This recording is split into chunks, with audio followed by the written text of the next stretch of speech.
네, 시작하겠습니다. 이번 시간 프레지 강의를 해보겠습니다. 프레지가 실습을 겸해서 한번 해보겠습니다.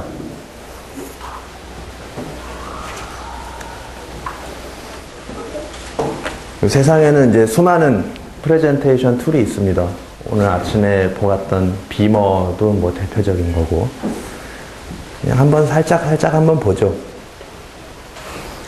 맥 쓰는 사람들은 키노트를 쓰려고 맥을 샀다는 분들이 많이 있습니다. 윈도우에서 벗어날 수 없는 사람들은 파워포인트를 많이 쓰죠. 네, 파워포인트를 잡아먹겠다고 한글과 컴퓨터에서 한쇼라는 거를 내놨죠. 전에는 한컴 슬라이드였는데 요새는 한쇼라고 이름을 바뀌었습니다. 한쇼의 특징은 페이지 전환 효과가 상당히 많아요. 그래서 키노트 버금가는 멋있는 어떤 특정한 프레젠테이션 기법이 아니라 화면 전환에 있어서 상당히 많은 진보적인 모습을 보여주고 있습니다. 텍에서 프레젠테이션 하는 방법은 옛날부터 아주 많이 있었는데요. 뭐가 있었는지 한번 살짝 맛만 보겠습니다. 지금부터 보여줄 스크린이 어떤 패키지나 클래스를 이용해서 만들었는지 레이텍에서 한 번씩 맞춰보시기 바랍니다. 이거는 무슨 패키지를 이용해서 만들었을까요? 질문을 많이 해야 졸질 않으니까 자, 앞에부터 질문을 하겠습니다.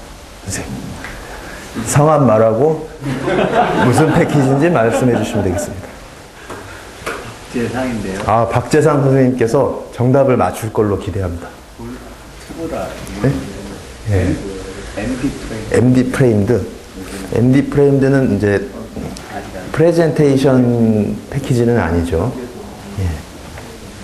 자세히 보면 이런 데 막 보이는데 답이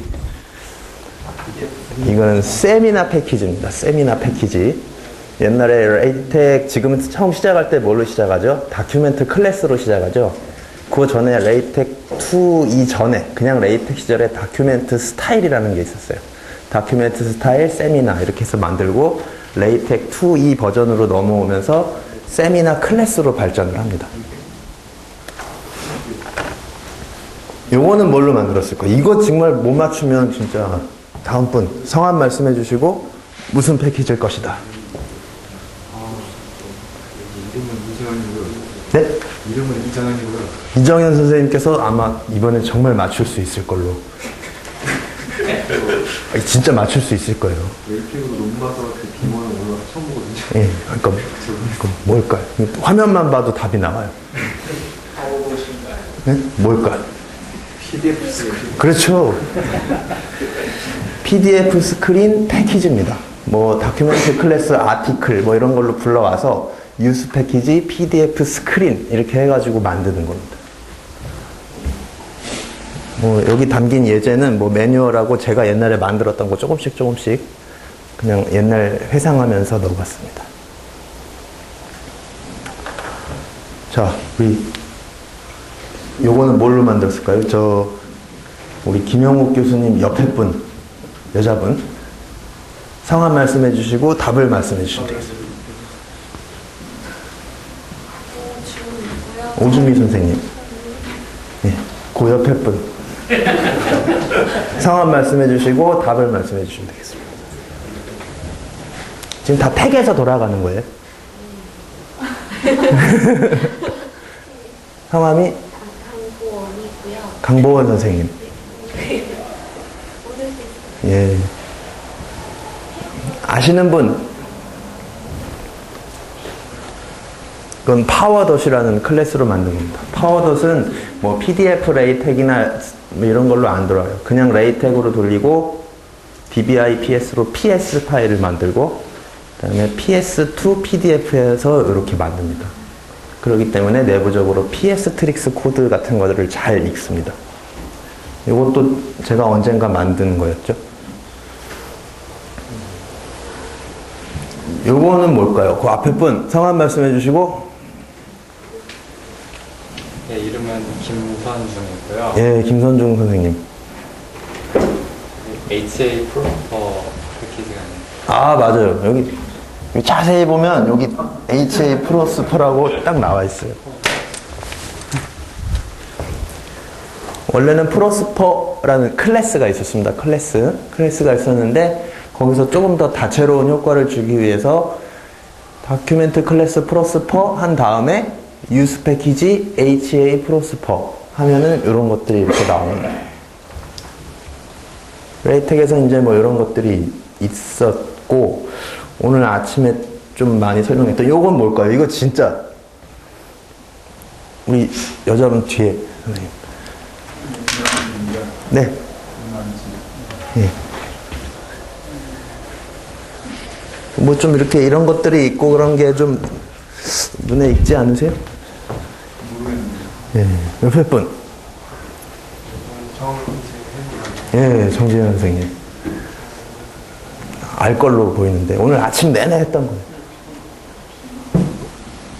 오늘 아침 내내. 예, 비머죠, 비머 클래스입니다. 비머 클래스. 요즘 대세죠, 요게. 요거를 많이 하는 거죠. 그럼 이제 프레지는 뭐냐? 프레지는 텍하고는 관계가 없어요. 그냥 프레젠테이션 툴입니다. 내부적으로는 플래시 기술을 응용을 하고요. 인터넷 사이트는 프레지.com이라는 사이트가 있어요. 거기서 편집을 해서 이제 쇼까지 하게 됩니다. 인터넷 접속이 어려운 분들은 데스크탑 버전을 다운로드를 해서 사용할 수 있습니다. 그래서 프레지는 한 화면에 내가 선택한 개체만 꽉 차게 보여주는 역할을 하기 때문에 글자 크기를 몇 포인트로 하고 이런 개념이 없어요. 작게 했든 크게 했든 그냥 꽉 차게 보여주는 확대 축소 역할을 많이 합니다. 그 다음에 항상 네모 반듯하게만 보여주기 때문에 기울여 넣었어도 이렇게 회전을 해서 다시 제대로 자리를 잡아서 보여주고, 그래서 페이지와 페이지 이동을 할 때 그런 이렇게 회전 효과가 나오고 그런 기능을 합니다. 이런 건 이제 GUI라고 하죠. Zooming User Interface. 키노트나 뭐 파워포인트, 비머 이런 것들이 슬라이드 개념으로 한 페이지씩 넘어가는 그런 개념인 거에서 비해서 요거는 오브젝트 간의 이동, 확대 축소, 회전 이동 요것만 가지고서 그냥 슬라이드를 안 하고 프레젠테이션을 하게 됩니다. 좀 아까 말씀드렸듯이 프레지.com에 가서 이메일 주소하고 패스워드만 넣으면 바로 가입이 가능해요. 바로 가입이 가능하고 바로 쓰실 수 있어요. 바로 프레지.com.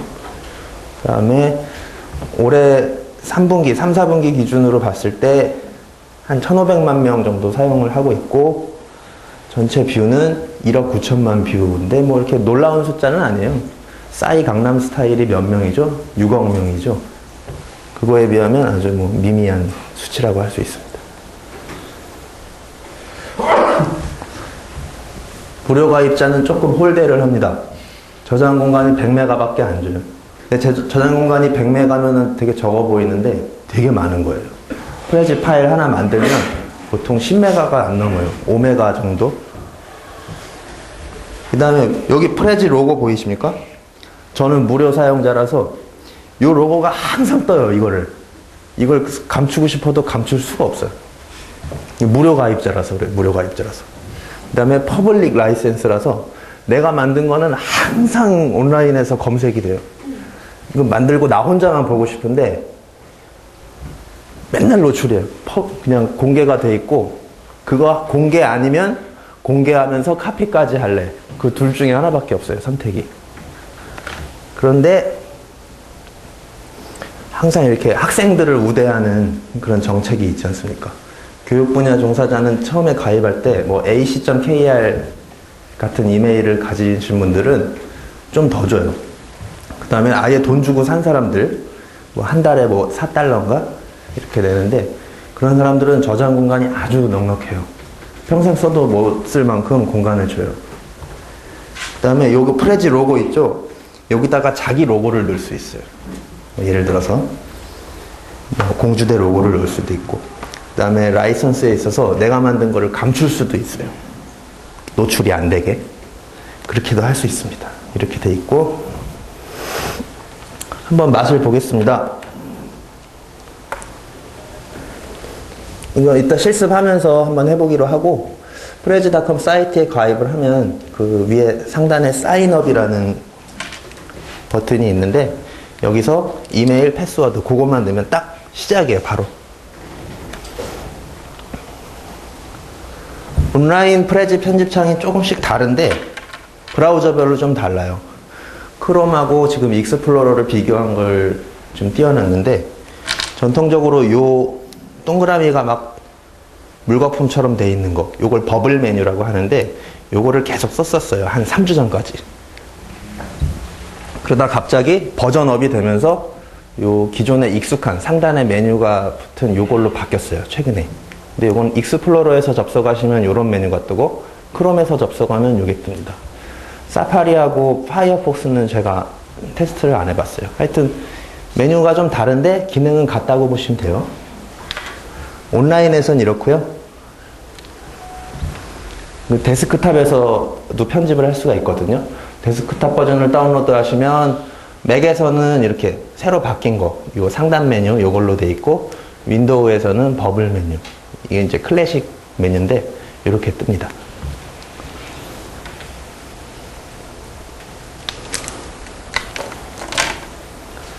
윈도우 걸 한번 살짝 열어볼까요?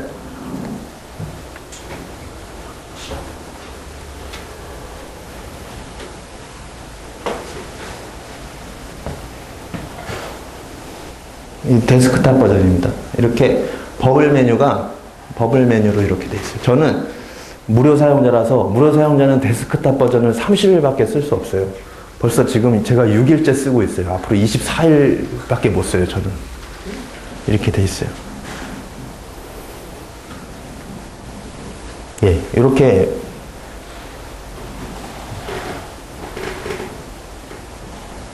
이런 메뉴가 뜹니다. 데스크탑 버전에서는. 자, 그렇고요. 이제 편집을 할 때 제브라라는 기능이 있는데, 요 제브라라는 메뉴를 가지고 모든 거를 작동을 하게 됩니다. 이게 뭐냐 하면, 개체에 이렇게 마우스를 대면은 요런 게 생겨요. 요걸 가지고 뭔가 이렇게 하는 거예요. 얼룩말처럼 생겼죠, 실제로. 이렇게 막 빗살무늬로 막 이렇게 돼가지고.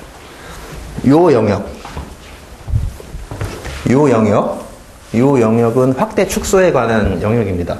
플러스 버튼을 누르면 커지고, 마이너스 버튼을 누르면 개체가 작아집니다. 또는 요 빈 영역을 가지고 마우스로 드래그를 하면은 컸다 작아졌다, 컸다 작아졌다, 이렇게 되는 거죠.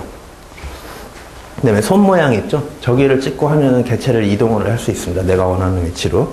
그 다음, 이렇게 제브라처럼 돼 있는 거, 요거. 요 부분을 영역을 마우스를 잡고 하면은 회전이 가능해요. 이렇게 회전이 가능하고, 조금 앞서 나가시는 분들은 회전할 때 쉬프트를 누르고 이렇게 하면 뭐 이렇게 15도씩 회전이 딱딱딱딱딱 뭐 된다든지, 그러니까 뭐 90도로 틀고 이럴 때 편하겠죠. 그렇게 되는 겁니다. 그다음에 요 연필 모양이 나오면은 편집을 할 수 있습니다. 글자를 편집하든 그림 같은 걸 삽입했을 때는 이렇게 뭐 일부분을 자를 수도 있고. 그다음에 요 휴지통 모양은 다 아실 거예요. 선생님, 휴지통 알죠? 이게 뭐예요, 이거? 네, 그렇죠. 지워야 돼요. 휴지통까지 눌렀는데 안 지워지면 잘못된 거죠. 예, 요 지브라 메뉴가 핵심 기능입니다.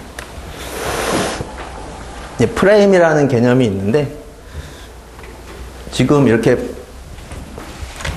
요 거대한 브래킷으로 양쪽을 이렇게 감싸놨잖아요.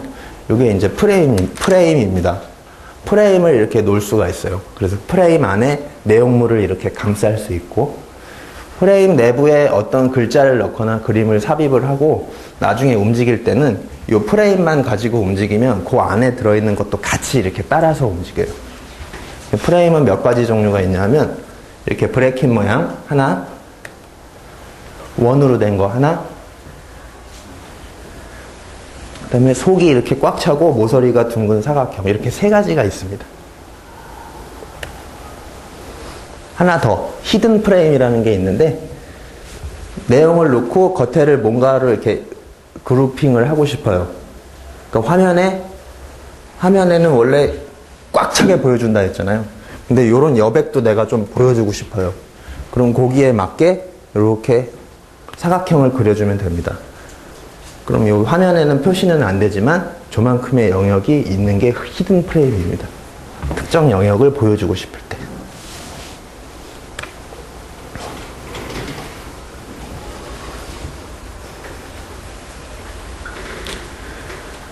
글자만 넣고 이런 것만 하면 재미가 없으니까 밖에서 이제 그림 파일을 불러올 수 있습니다. JPG, PNG, GIF, PDF, SWF 뭐 이런 걸 불러올 수 있는데 PDF랑 SWF가 조금 붉게 강조가 돼 있죠. 저런 것들이 확대 축소에 영향을 안 받는 그래픽이기 때문에 저런 걸 넣으면 좋습니다.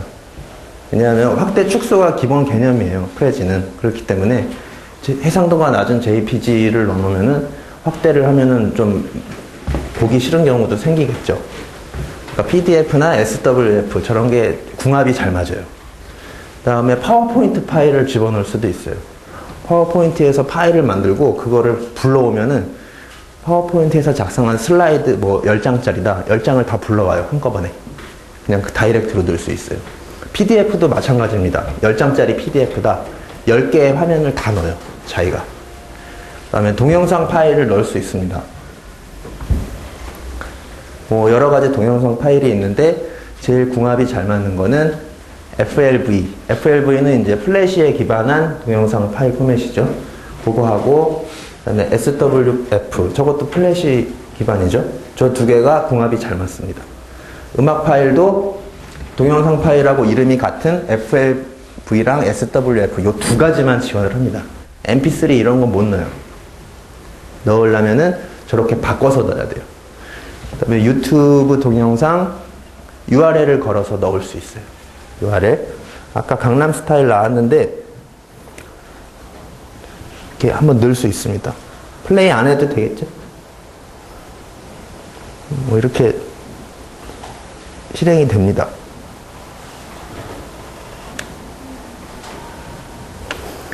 그 다음에 프레지 고유의 도형을 삽입을 할 수가 있습니다. 아까 그 버블 메뉴에 보면은 요 shape라는 게 있는데 여기를 클릭을 하면 이렇게 화살표, 직선, 사각형, 원, 삼각형 뭐 이런 것들을 넣을 수가 있어요. 화살표는 이제 곧바로 선 화살표도 넣을 수 있고 더블 클릭을 하면 그 조절점이 있어요. 그래서 이렇게 휘게 할 수도 있는 거고 선은 이렇게 선을 긋는 거고 네모는 네모를 저렇게 몇 가지 꽉 찬 네모, 테두리에 있는 네모 뭐 이런 것들 색을 마음껏 조정할 수 있는 건 아닙니다. 각각 테마에 맞춰서 적합한 사각형만 딱 넣을 수 있어요.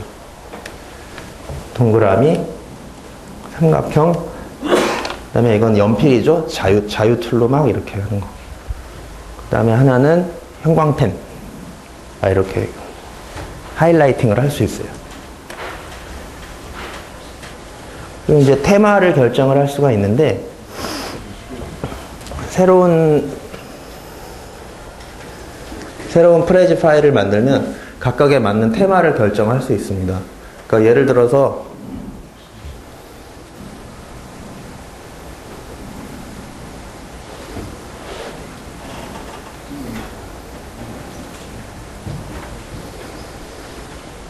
뭐 커피라는 것도 있고 세일러라는 것도 있고 이런 걸 누르는 순간 색깔이나 배경이 그에 맞게 그 테마에 맞게 싹 바뀌어버려요. 순식간에 이렇게 되는 거고요. 근데 이제 안타깝게도 한글 메뉴는 한글 하나밖에 없어요.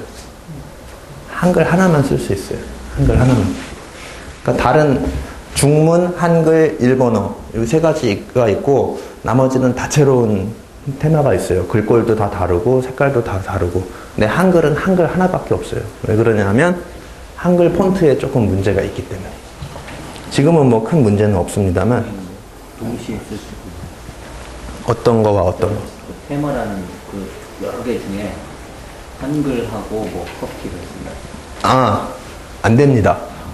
예, 안 됩니다. 온리 하나인데 한글 메뉴에서 이제 커피 효과 비슷하게 배경을 저 브라운으로 칠하고 색깔을 뭐 다크 브라운으로 하고 이런 건 할 수 있어요. 근데 테마는 하나만 택할 수 있습니다. 그리고 이제 테마는 테마 마법사라는 게 있는데요.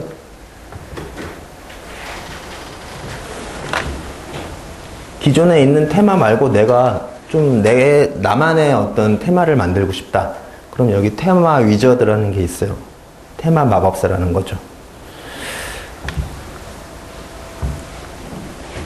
그래서 이제 글자는 크게 세 가지를 할 수 있는데 타이틀, 서브 타이틀, 본문 이렇게 세 가지를 정할 수 있습니다.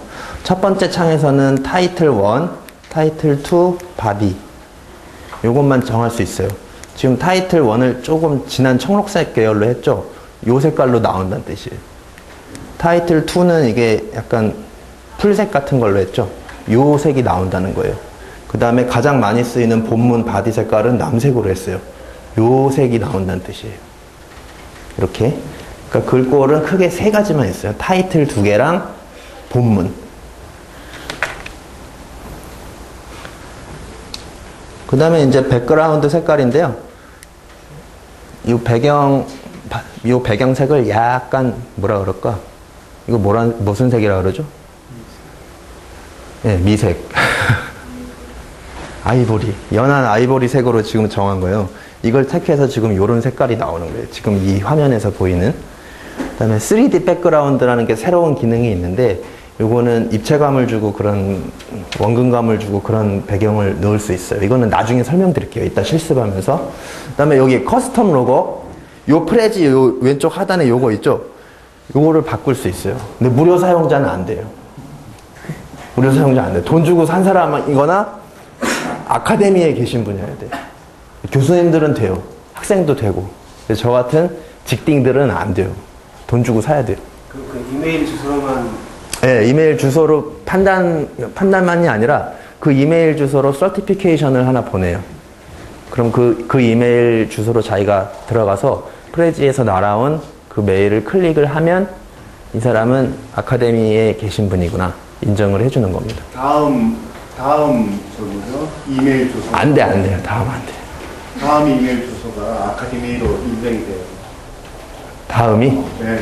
그거는 안 해봤는데. 제가 이 프레지 네. 그 한국에 아. 담당하는 사람이 그 비법을 알려주더라고요. 아, 한 메일을? 아, 오늘 좋은 팁을 배웠습니다. 메일이 아니고 다음.net. 네, 한메일.net에서 하면 안 되고 다음.net으로? 아, 아주 좋은 걸 배웠습니다.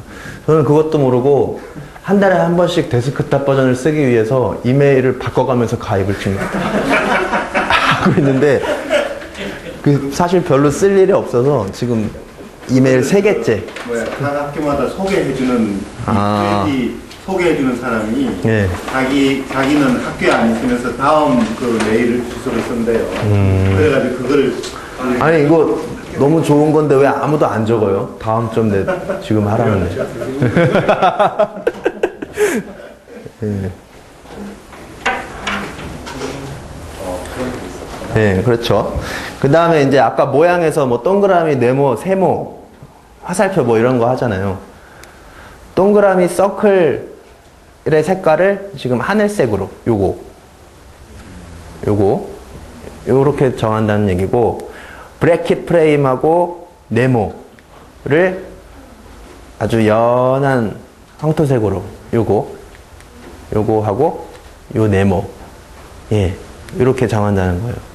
그 다음에 화살표하고 라인, 뭐 연필 이런 거는 요 살구색 요걸로 했다는 거고, 마커 형광펜은 이렇게 요걸로 한다. 뭐 그렇게 정하면 됩니다. 간단해요. 이렇게 세 가지만 정하면 그 테마가 쭉 자기 입맛에 맞게 정해집니다. 그러니까 브래킷의 색깔을 바꾸고 싶으면 요 테마 마법사에서 바꿔야 돼요. 어느 특정 개체만 요번 브래킷은 검정색, 다음 브래킷은 뭐 흰색 이렇게 할 수가 없어요. 오로지 하나. 이게 이제 테마 마법사입니다. 요것만 다루면 잘 할 수 있어요. 그 다음에 텍스트 입력. 이제 슬라이드 개념이 아니라 무한히 큰 캔버스이기 때문에 막 빈 곳을 아무데나 찍으면 텍스트 입력 창이 그냥 생성이 돼버려요. 그냥 이렇게 빈 곳을 제가 마우스로 띡 찍잖아요. 그럼 텍스트 입력 창이 생겨요. 여기다 그냥 막 적으면 되는 거예요. 그래갖고 텍스트는 아까 3개가 있다고 그랬죠. 타이틀 2개랑 바디 하나. 아까 처음에 정했던 그 색깔에 따라서 입력이 됩니다. 타이틀이라고 해서 글자가 크게 입력되고 바디라고 해서 글자가 입력이 작게 되고 이런 개념이 아니에요. 프레지는 글자 크기에 관한 그런 게 없어요. 그냥 확대, 축소 이런 거기 때문에 그냥 자기가 알아서 입력만 하면 돼요. 제가 여기 옆에다 괄호 열고 헤드, 스트롱, 바디 이렇게 적어놨는데 이게 나중에 조금 중요한 역할을 합니다. 고급 사용자들에게. 이거 나중에 설명드리기로 하고. 이제 우리는 한국 사람이니까 우리말을 써야 될 거 아닙니까? 외국 사람들은 좋아요. 폰트 크기가 작아가지고 프레지 서버에 얼마든지 저장을 해놓고 원하는 글꼴을 불러다 쓸 수 있어요. 근데 한글은 폰트 크기가 커요. 그래가지고 한글 폰트 1개면은 외국 폰트 거의 한 100개라고 보시면 돼요. 잘 안 해줬어요, 처음에. 프레지 처음 개발이 됐을 때 그 2바이트 문자권 쓰는 사람들은 대상자가 아니었어요. 영어로만 다 해야 돼요. 한국 사람들이 이제 많이 덤벼가지고 지금은 한글 글꼴을 쓸 수 있게 됐죠. 그게 이제 지금 보이는 나눔 고딕입니다. 이게. 한글 테마를 선택을 아까 한다 그랬죠. 한글을 쓰고 싶으면 기본적으로 나눔 고딕 볼드를 사용하게 돼 있어요. 볼드. 레귤러가 아니라 볼드. 지금 제가 만든 이 자료에서 보이는 글꼴입니다.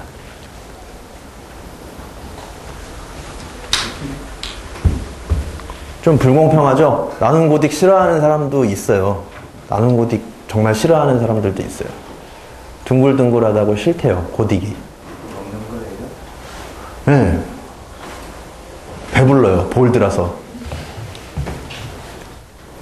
한글 폰트를 근데 이제 바꿀 수는 없을까, 뭐 이런 의문도 좀 생기게 되는 거죠. 근데 자기 컴퓨터에 한글 글꼴이 많아요. 예를 들어 뭐 윤명조도 있고, HY 신명조도 있고, 바탕체, 굴림체, 함처럼 이런 게 다 있는데 그런 거를 쓸 수 없을까? 결론부터 말씀드리면 쓸 수 없어요. 쓸 수 없어. 쓸 수 없는데 몇몇 열성적인 한국 프레지 사용자들을 위해서 프레지 본부에서 글꼴을 조금 심어놨어요. 자기네 서버에다가. 그거는 이제 우리가 잘 아는 PTF나 OTF 같은 그런 특정한 폰트가 아니라 그거를 SWF로 다 바꿔서 심어놨어요. 근데 프레지 CSS 에디터라는 게 있는데, 아우, 오타가 났네. 에디어라고 되어 있네. 아까 테마에서 테마 마법사 들어가잖아요. 그럼 여기서 이제 그냥 마법사를 이제 넥스트 이렇게 정해가지고 정하는 건데, 좀 고급 사용자들을 위해서 어드밴스드라는 게 있습니다. 어드밴스드. 이 어드밴스드를 클릭을 하면 이 안에서 자기가 직접 색깔 RGB 값을 바꿀 수도 있고, 중요한 거는 CSS 에디터라는 게 나옵니다. 에디터. 여기서 한글 글꼴을 바꿀 수가 있어요. 아까 제가 헤드, 스트롱, 바디 이렇게 괄호 열고 써놓은 거 있죠. 글꼴 수준을 3가지 할 수 있다 그랬잖아요. 타이틀 2개, 바디 하나. 거기에 지금 다 나눔 고딕 볼드 .swf라고 돼 있어요. 혹시 보이시는지 모르겠는데 저 부분을 바꿔주면 돼요. 폰트 패밀리 바디, 폰트 패밀리 스트롱, 폰트 패밀리 헤드 이렇게. 이게 이제 타이틀 1, 타이틀 2 바디에 해당되는 그 CSS가 뭐냐면은 그냥 스타일 시트라고 생각하시면 됩니다. 요 3군데 폰트를 바꿀 수가 있어요. 나눔 고딕 볼드만 먹고 살지 말라고. 이렇게 15가지를 쓸 수 있어요. 나눔 고딕 볼드가 지금 기본인데 그거 말고도 나눔 고딕 레귤라, 나눔 명조 엑스트라 볼드, 나눔 손글씨 펜, 나눔 손글씨 붓, 그 다음에 서울 남산 5가지. 서울 남산 벌트는 왜 넣어놨는지 모르겠어요. 벌트가 뭐죠? 서울 남산 벌티컬이죠. 세로 쓰기에 적합한 서울 남산 글꼴인데 프레지 세로 쓰기도 지원을 안 하면서 그냥 넣어놨어요. 그냥 무식이 통한 거죠. 서울 글꼴 넣어주세요 이렇게 하니까 그걸 다 바꿔서 넣어놨나 봐요. 그 다음에 한강 이렇게 쓸 수 있고. 근데 저걸 이제 여기 나눔고딕 볼드.swf라고 돼 있는 데다가 저 글꼴 네임을 써주면 되는 거예요. 이렇게 테마 마법사에서 어드밴스드를 버튼을 눌러서 CSS 에디터를 띄운 다음에 그 헤드, 스트롱, 바디, 그 폰트 들어가는 부분이 있거든요. 거기다 이렇게 똑같이 써주면 돼요. 근데 글꼴 파일 이름이 좀 잘못 입력이 된 것처럼 보이는 이런 것도 있어요. 나눔 붓, 나눔 손글씨 붓을 쓰려면 이렇게 입력해야 돼요. 나눔 브러쉬, 밑줄, I, 이거 제 입으로 발음하기 좀 그렇습니다만 18N 이렇게 써야 되고 OTF, 나눔 명조 OTF 엑스트라 볼드 이런 식으로 막 써야 돼요. 그러면 아리따 B가 뜬금없이 그냥 하나 들어갔어요. 아리따 B는 뭐 L, M, B 많이 있는데 그 중에 볼드만 하나 들어갔어요. 아리따는 지금 버전이 3.0인가 그래요. 이거 옛날에 쓰던 아리따 B가 들어가 있어요. 이렇게 사용을 할 수 있습니다. 프레지에서 실제로. 네, 패스. 제가 지금 화면을 이렇게 띄울 때 일정한 장면을 이렇게 지금 보여주고 다음 장면으로 넘어가고 그게 이제 패스입니다. 패스. 여러 가지 개체가 있는데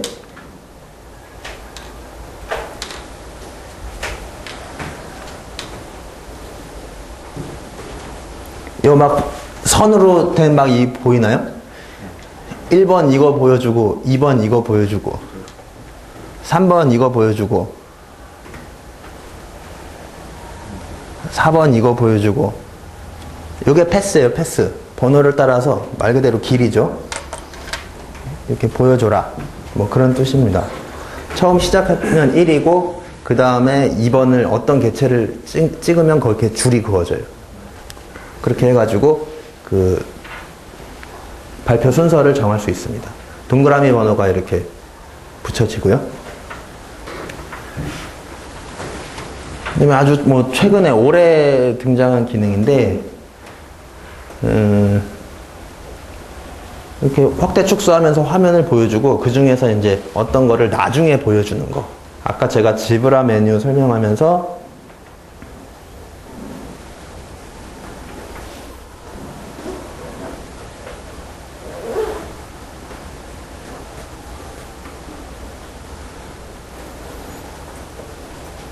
아이고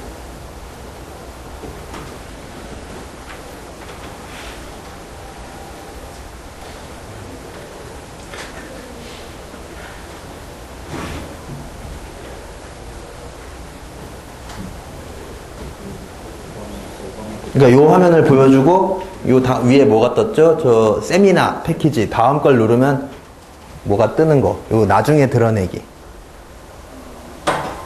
요 기능이 새로 생겼습니다. 그 패스를 정하면서 옆에 별 모양이 생기는데 그걸 클릭을 하면 그 프레임 내부에 있는 어떤 개체를 별을 찍어서 또 세분해서 찍을 수 있어요.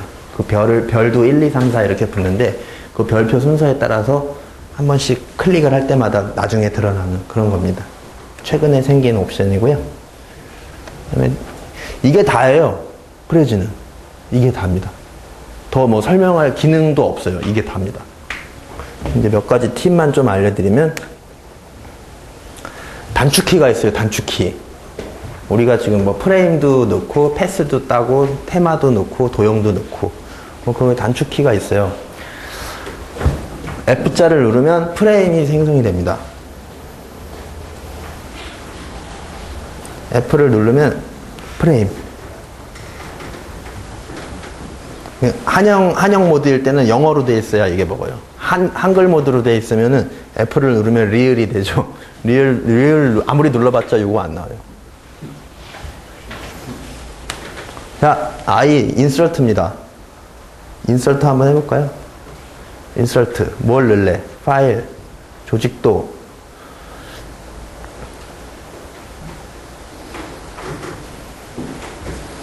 뭐 유튜브, PPT, 이미지 뭐 이런 걸 넣을 수 있고요. S를 누르면 쉐이프 메뉴로 바로 갑니다. 쉐이프. 네, 패스 P자 누르면 이제 패스 메뉴가 뜨는 거고요. 네, 로드 하면은 파일을 삽입하는 그런 메뉴가 뜹니다. 인서트하고 로드하고 차이는 뭐죠?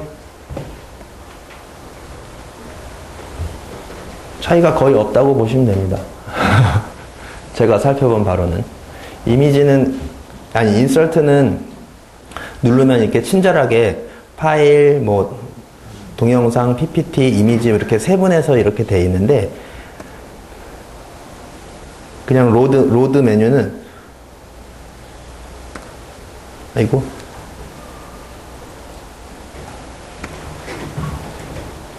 자기 컴퓨터에 있는 모든 이미지든 비디오든 PDF든 PPT든 이런 걸 그냥 넣을 수 있어요, 바로. 그 다음에 스페이스를 누르면 쇼 메뉴가 되고요. 다시 한번 스페이스를 누르면 다시 에디트 창으로 돌아갑니다. 토글 됩니다, 이렇게. 제일 많이 쓰는 것 중에 하나입니다.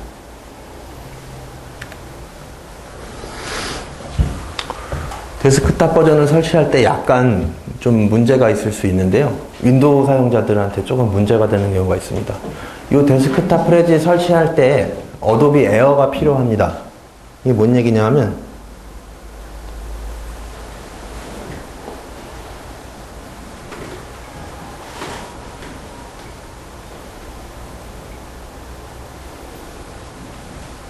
프레지 홈페이지에 가면 요 하단에 프레지 데스크탑이라고 있어요. 이거를 다운로드해서 데스크탑에서 편집을 하게 되거든요. 다운로드 할 때 아이고 뭐 맥용이냐 뭐 윈도우용이냐 구분을 해서 다운로드를 하게 돼 있어요. 맥용은 이제 확장자가 DMG 파일이라 가지고 그냥 그거 압축 풀어서 설치하면 그걸로 끝인 거고, 그 윈도우에서는 확장자가 에어라는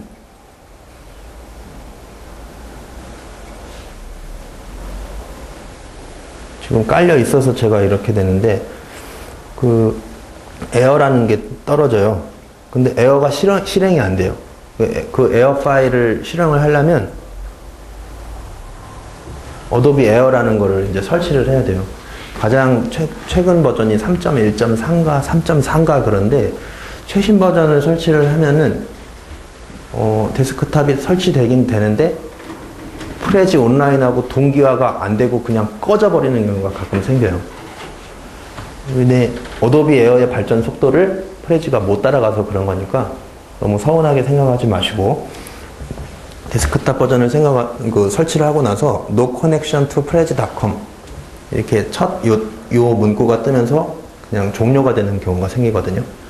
그 하위 버전 어도비 에어를 이렇게 설치를 해주면 됩니다. 제가 해보니까 3.0 정도 그 정도 설치하면 될 것 같아요.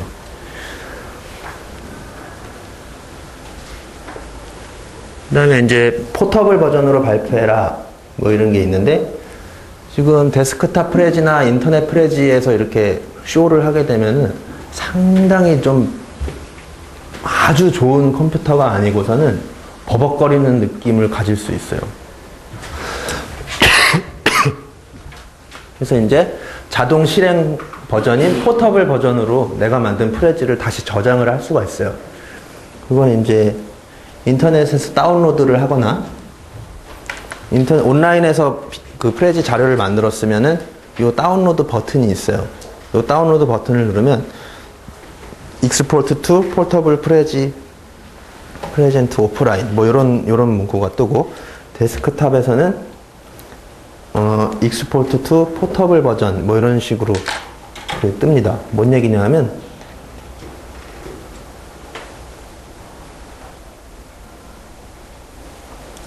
제가 뭘 만들었어요. 프레지를 만들었어요. 인터넷에서 이렇게 만들었는데 그거를 인터넷에서 바로 쇼를 할 수도 있는데 버벅거릴 수 있어요. 그러니까 그거를 다운로드를 하는 거예요. 다운로드 버튼을 눌러가지고 다운로드 버튼을 누르면 포터블 프레지로 다운로드 해라 이런 게 있거든요. 저걸 누르고 다운로드를 누르면 됩니다. 그럼 뭐가 생기냐면 이런 zip 파일이 생겨요. zip 파일을 열어보면 이렇게 단독 실행 파일 prezi.exe라는 게 생겨요. 그 윈도우에서는. 그럼 요거를 그냥 실행을 해버리면 바로 발표가 되는 거예요. 편집은 안 돼요. 발표 자료는 그냥 여기서 그냥 되는 거예요. 단독 실행 파일입니다.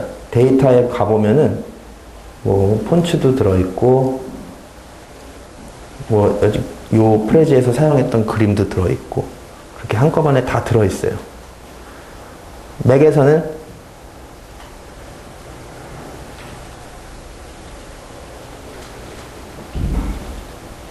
맥에서도 똑같아요. 그 zip 파일을 다운로드해서 보면은 prezi.exe는 윈도우용이고 여기는 prezi 앱이 떠요. 앱. 요거를 맥에서는 클릭을 하면 그 실행을 할 수 있습니다. 제가 지금 하고 있는 게 맥용 prezi 포터블 버전으로 지금 하고 있는 거예요. 근데 이렇게 포터블 버전으로 발표를 하는 게 훨씬 빨라요. 속도가. 그냥.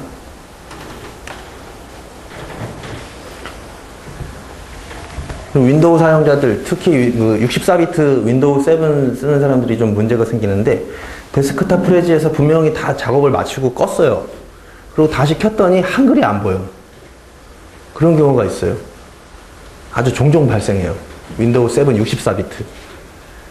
그래서 이제 이럴 경우에는 인터넷에서 그 프레지 파일을 다시 다운로드해서 데스크탑 프레지에서 열면 돼요. 근데 그렇게 하려면 꼭 데스크탑 프레지에서 저장을 할 때 온라인 버전하고 동기화를 꼭 시켜줘야 돼요. 그러니까 오프라인에서 작업한 게 인터넷에 올리고서 끄라는 얘기죠, 항상. 그거를 습관해야 돼요. 그러니까 뭔 얘기냐면, 이게 지금 윈도우용 프레지 화면 자료인데, 여기 파일 메뉴에 보면은, 업로드 투 프레지.com이라고 있어요. 이걸 항상 꼭 해놓으세요. 꼭. 그렇게 해야 나중에 혹시 한글이 깨졌을 때 온라인에서 다운로드해서 다시 쓰죠. 그러니까 이런 걸 할 수 있어요. 예? 안 했다가는 뭐 딴 데서 하세요. 딴 데서. 그 프레지 파일을 맥이나 윈도우 말고 윈도우 7 64비트 말고 딴 데서 여세요. 딴 데서. 딴 데는 되는 아, 딴 데는 돼요. 근데 방법이 없을 때가 있어요. 처음에 이게 날아간 줄 알고 고생 많이 했습니다, 옛날에.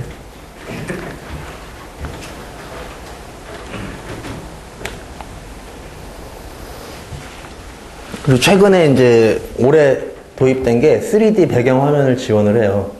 그러니까 이제 막 줌 인아웃을 하면서 배경에 깔아둔 그 사진이 막 살아 움직이는 것까지는 거짓말이고, 이게 좀 되게 막 입체감을 느껴지는 뭐 그런 게 있을 수 있어요.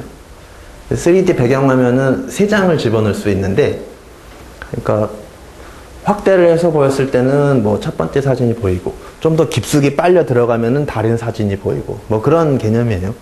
근데 하여튼 배경이 너무 현란하면 지저분해요. 그 자신 있는 사람만 쓰세요. 그렇게 하면 됩니다. 자, 실습을 좀 한번 해보겠습니다. 저희는 인터넷이 다 되니까 prezi.com에 가서 한번 해보겠습니다. 다 같이 한번 해보시죠. prezi.com. 아이디어 없는 사람은 아까 저 다음 넷으로 하나씩 만드시면 될 것 같아요. 여기서 제가 지금 로그인이 돼 있는데 로그아웃하고 다시 한번 만들어 볼게요.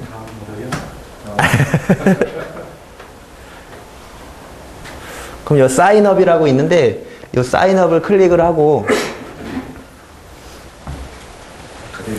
너 뭐 할래 너? 그럼 퍼블릭으로 할래? 아카데미로 할래? 프로로 할래? 뭐 이렇게 물어보거든요.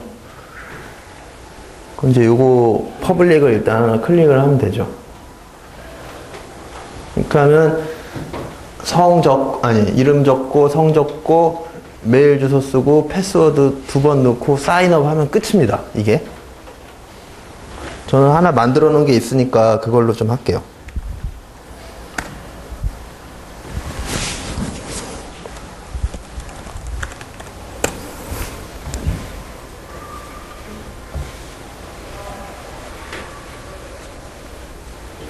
그럼 이제 이런 화면이 나올 거예요. 뉴 프레지 해가지고 이렇게. 다 나왔나요? 한번 해보세요. 간단한 거 하나씩 만들어 보게. 참, 처음에 공지를 못했는데 수업 태도가 상당히 타의 모범이 되는 분들은 제가 선물을 하나 드릴 예정입니다. 한 분께. 기대하셔도 좋습니다. 그럼 뉴 프레지 버튼을 하나 눌러볼게요. 그러면 뉴 프레지 버튼을 누르면 타이틀을 뭘로 할래? 뭐 이렇게 물어봐요. 그럼 이제 하나 적으면 됩니다. 저는 테스트라고 하나 적을게요. 디스크립션은 테스트 이렇게 했습니다. Create new 프레지. 그 다음에 누르면 프레지 편집창이 뜹니다. 온라인은 좀 더뎌요. 데스크탑 버전에서 작업을 하라는 게 이런 이유 때문이에요. 지금도 여기 있는 사람이 다 한꺼번에 접속했으니 얼마나 서버가 바쁘겠어요, 지금.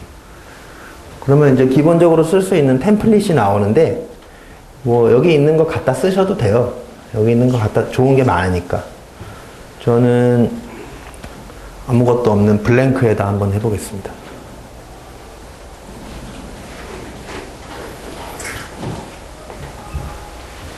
블랭크를 골랐더니 뭐 이런 게 나왔네요. 그러면서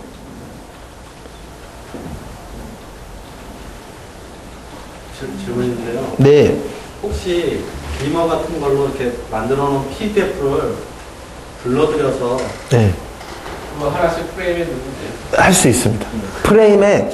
프레임에 안 넣어도 그냥 돼요. 비머 자체가 화면형으로 만들어진 거기 때문에 프레임에 안 넣고 그냥 객체로 하면 돼요. 좀 이따 보여드릴게요. 혹시 HTML 파일 한 페이지 같은 거를 넣을 수도 있어요? 링크를 걸주시면. 링크도 걸 수 있고요. HTML 페이지는 제가 알기로는 지원을 안 하는데 화면 캡처를 해서 넣을 수는 있겠죠. 이미지 파일로. 네, 캡처는 예. 그러면 지금 PDF로 만들어 드시면 되죠. 그렇죠. 그렇게 해도 되고요. 그러면 이제 테마를 정합니다. 테마 지금 버블 메뉴 나오신 분 버블.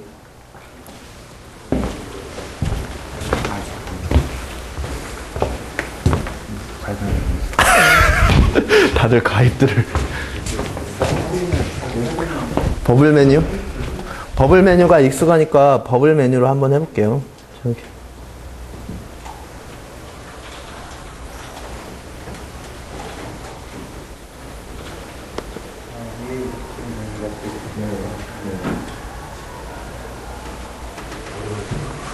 이거 데스크탑 버전 하면 자꾸 며칠 남았다는 요게 계속 떠가지고 가슴이 철렁철렁 내려앉아요, 이것 때문에. 이제는 다 네. 해도 돼요. 네.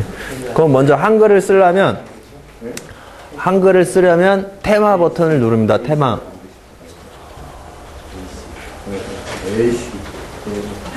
테마 버튼을 누르고 한글을 택해요.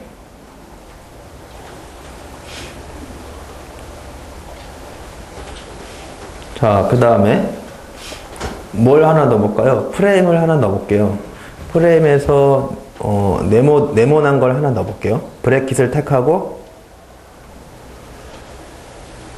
이렇게 해서 넣습니다. 그럼 이렇게 나와요.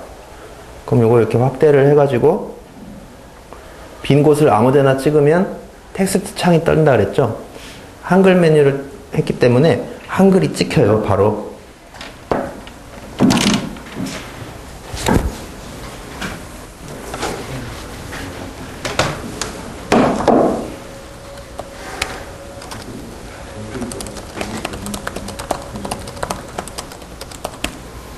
뭐 이런 식으로 쓸 수 있고요.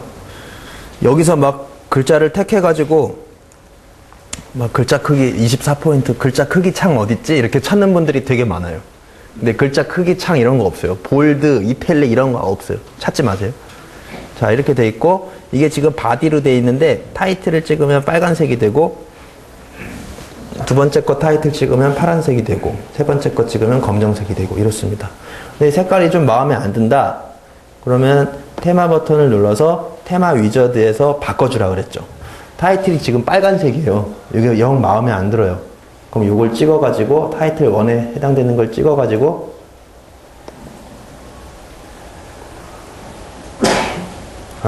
지금 어드밴스드로 들어가서 그렇습니다. 백그라운드가 지금 하얀색인데 백그라운드를 극단적으로 하늘색으로 한번 칠해 볼게요.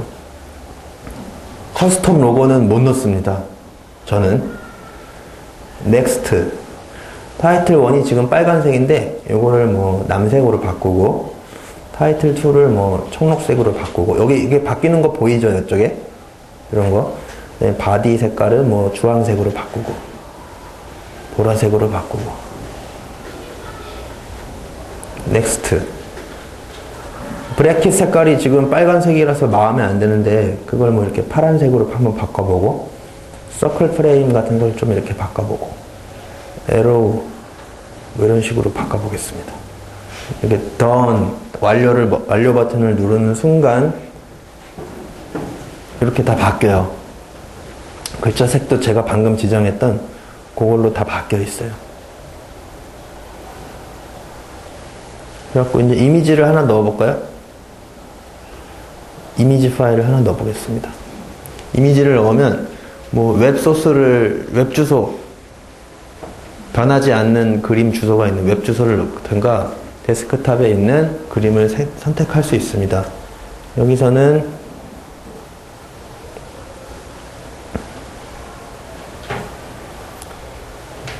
비머에서 작성한 PDF 파일을 한번 넣어보겠습니다.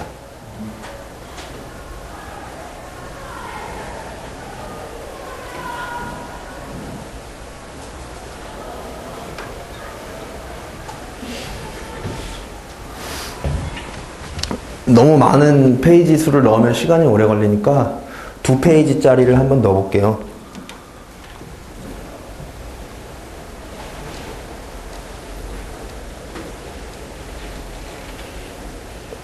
비머 1이라는 파일은 이렇게 2페이지짜리 비머예요. 제가 한번 넣어볼게요. 엽니다. 그러면 승인 버튼을 해줘야 돼요. 온라인에 다시 올렸다가 그거를 다시 내려받는 식으로.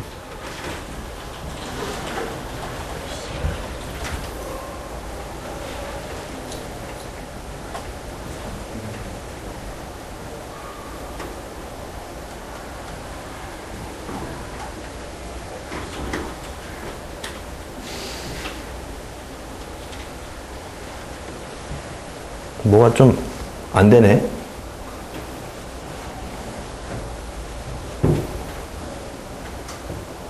PDF든 뭐든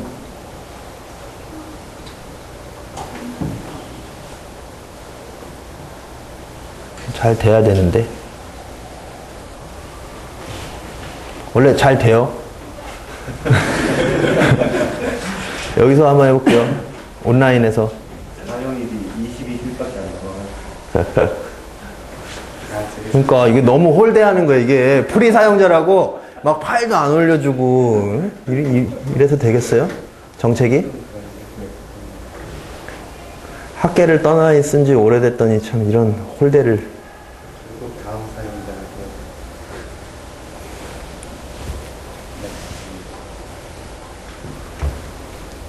원래 되게 빨리 돼요. 집에서 하시면 인터넷 환경 접속 환경 좋고 막 이렇게 되면은 빨리 돼요. 올렸다가 파일을 다시 내려받는 식으로. PDF는 그래요. 짠! 이렇게 내장이 이렇게 다 독립적인 내장이 이렇게 한 페이지씩 PDF가 들어갔습니다.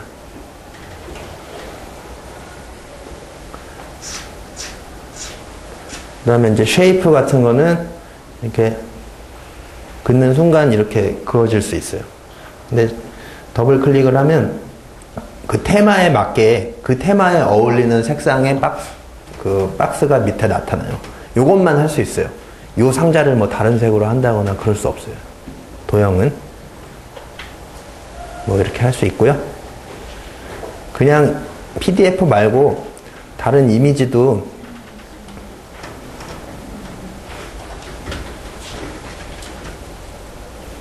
그냥 넣을 수 있어요.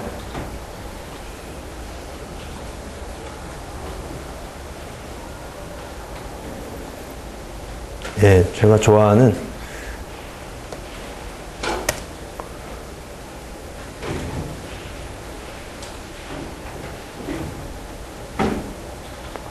카롤린의 크루거입니다. 예, 이렇게 만들 수 있고요.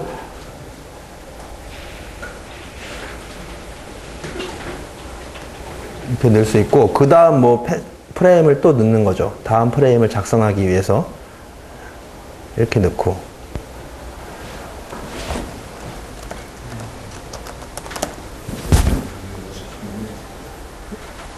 이렇게 하면 되고요. 그 다음에 다른 텍스트를 또 넣어볼게요.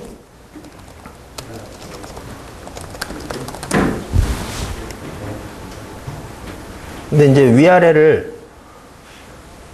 위아래를 정렬을 하고 싶어요. 근데 정렬을 어떻게 하면 되냐면, 어떤 개체를 다른 개체 쪽으로 가면은 줄이 하나 생겨요. 이렇게 점선 보이세요? 지금? 이 점선은 뭐냐 하면, 이 원 프레임의 중앙에 있다는 표시예요. 그러니까 마그네틱 효과가 있어서, 여기는 이제 김밥 조화랑 줄이 맞다는 뜻이고요. 이쪽으로 가면 뭐 이렇게 베이스 라인을 맞춰주고, 자기가 알아서 맞춰줘요. 그러니까 거기 맞춰서 넣으시면 돼요. 뭐 이런 식으로 하시면 되고요. 프레임을 하나만 더 넣어볼게요.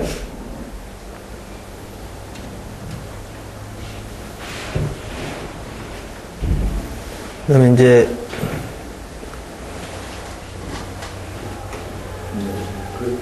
클릭을 하면은 이렇게 지브라 메뉴가 생기는데, 이 플러스 버튼을 누르면 확대가 되고요. 마이너스 버튼을 누르면 축소가 됩니다. 그리고 이 빈 영역 여기를 가지고 마우스 드래그를 하게 되면 확대 축소가 이렇게 돼요. 이렇게. 그 다음에 아까 프레임 안에 있는 개체는 프레임하고 같이 움직여요. 내가 프레임만 잡았는데 김밥 조화, 떡볶이 조화가 같이 따라와요. 이렇게. 같이 따라와요. 그럼 얘를 이렇게 겉에 프레임만 가지고 확대를 하면 안에 있는 글씨도 같이 이렇게 확대가 됩니다. 그 다음, 이 제브라 메뉴는 맨 겉에 있는 테두리를 잡고 이렇게 돌리면 회전이 이렇게 되는 거예요. 쉬프트를 누르면 뭐 15도씩.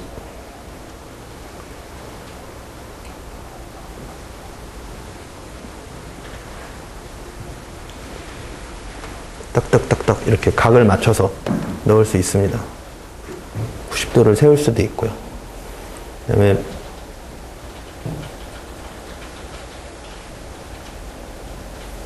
요 연필 버튼을 누르면 편집을 할 수 있어요. 크기를 이렇게 조절을 하거나. 텍스트 모드에서도 마찬가지입니다. 크게 이렇게 키우든지 작게 하든지. 확대 축소를 이렇게 하다 보면은 중간에 이웃한 개체가 번쩍거릴 때가 있어요. 이때 두 개가 크기가 같다는 뜻이에요. 크다, 작다. 저 위에 김밥 조화랑 떡볶이 조화를 같은 크기를 하고 싶은데 크기 개념이 없잖아요. 근데 확대 축소를 하다 보면은 번쩍거리는 순간이 있어요. 이렇게 하면 같아요. 예, 이렇게 하면 됩니다. 그러면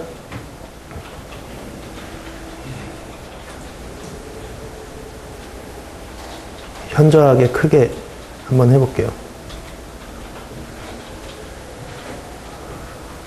자, 그러면 이제 요거 패스를 한번 넣어 봅시다. 패스. P를 누르면 패스가 돼요. 근데 한영 모드에서는 안 돼요. 영어 모드에서만 됩니다. 아이고.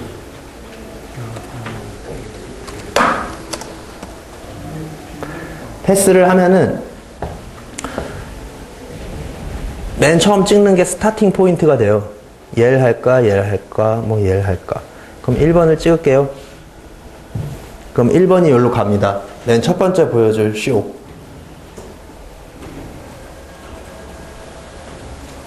그 다음에 두 번째로 보여줄 메뉴를 찍어요. 찍는 순간 지가 2가 생겨요. 2가. 아니면 1로 가면 얘가 2가 되겠죠.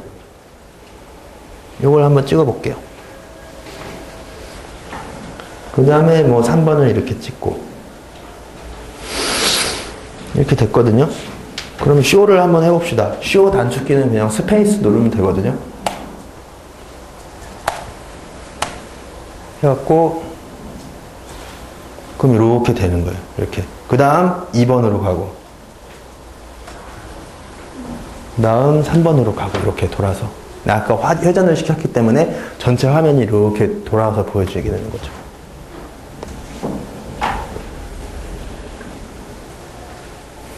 자, 그러면은 이제 3D를 한번 해보겠습니다.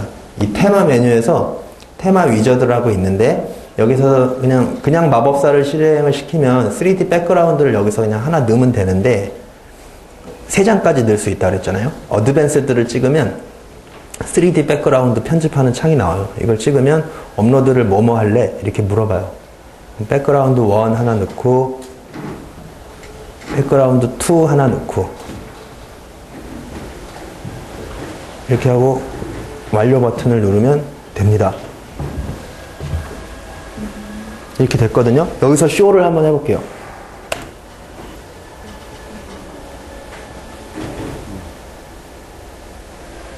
조금 느껴지세요?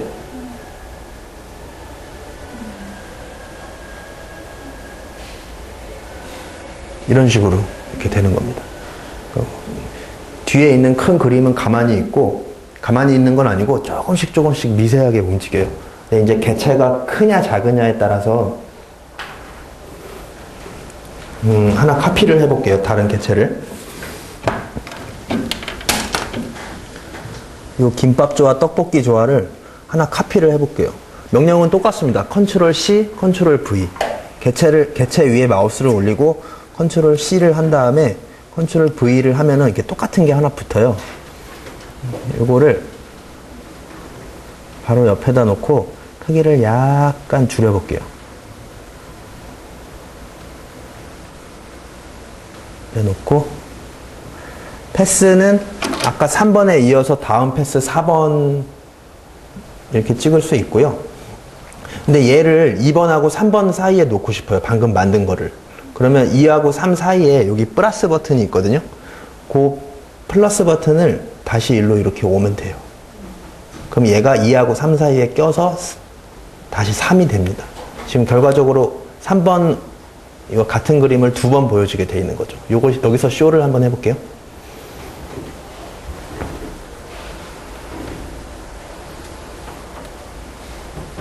한 번 갔다가 4번 갔다가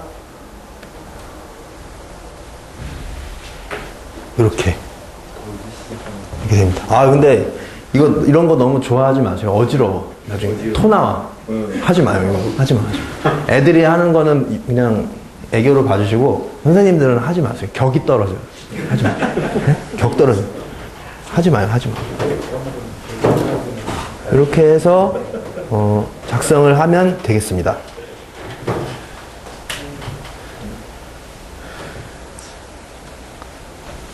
뭐 위저드 요거는 뺄게요. 아, 어지러워.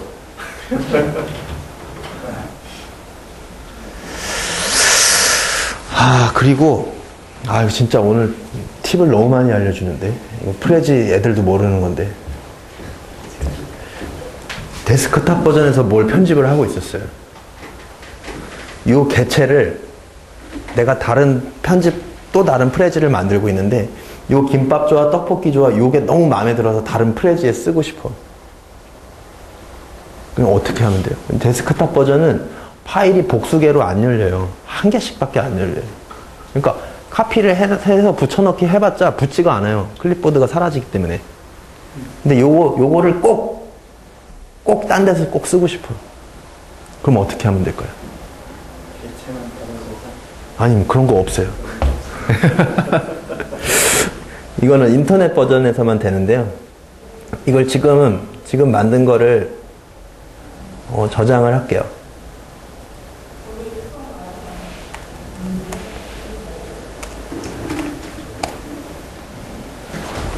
테스트 2로 저장을 하고 제가 업로드를 한번 할게요. 프레지에다.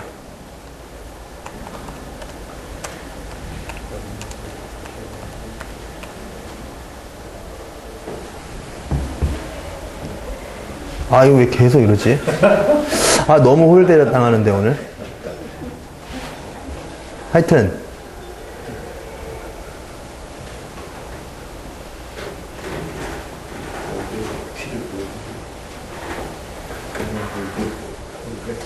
얼른 또 뭐 하나 만들어야겠다. 에이. 그러니까 업로드되어 있는 파일 중에 하나를 이제 뺏기면 되잖아요. 그렇죠. 그 요점은 간단해요. 브라우저를 2개 띄우는 거예요. 브라우저를.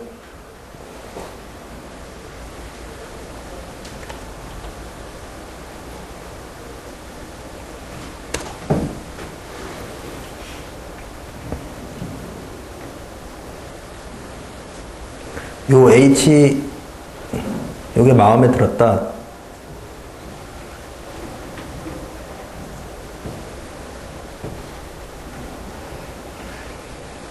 에디트 창에 가가지고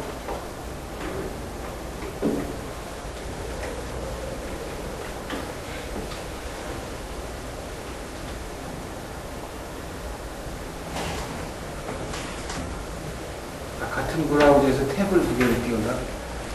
아니 뭐 똑같아요. 따로 하든 탭으로 하든 뭐 똑같아요.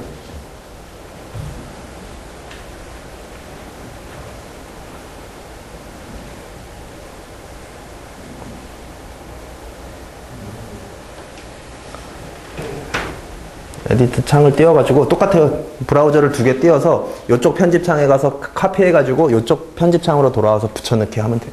근데 이거 의외로 잘 사람들이 모르더라고. 한번 망치면 처음부터 다시 만들고 막 그래요. 데스크탑 버전을 카피를 해가지고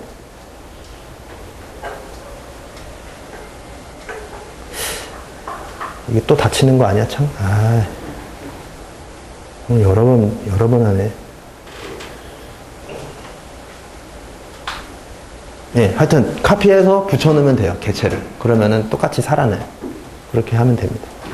이거 지금 양쪽에서 편집한다고 막 충돌이 나는데 저는 인터넷 익스플로러랑 크롬을 띄워놓고 이렇게 막 붙여놓고 막 그렇게 했어요.